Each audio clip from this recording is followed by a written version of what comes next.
time to return to frame-by-frame animation. Think of it as a challenge where I can't use twins but only animate frame by frame. The theme is soup. I want to create a simple character design and I already have the music in mind for this animation that I'm gonna make. As you can see, I've started with the test animation to see how it will look before I begin the clean animation and coloring.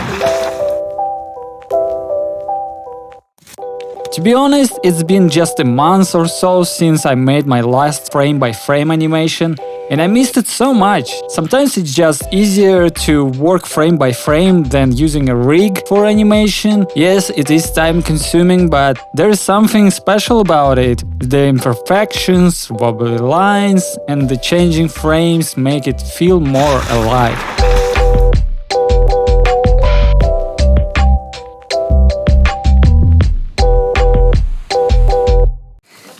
I even decided to spend my time and hand color almost every frame. It calms me down and helps me think about my life, my next ideas for an animation project. When you draw all the time, sometimes you forget to have fun and relax, not worrying about view counts or what people think of your work. Just do it for your own pleasure, make what you want. After all, it is your life and your artistic representation.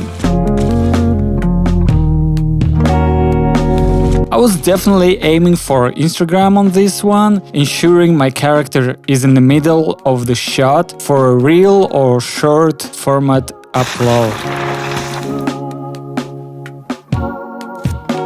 This animation of cute dog cat creature eating soup is ready and I am excited to present to you. I call it I like soup animation.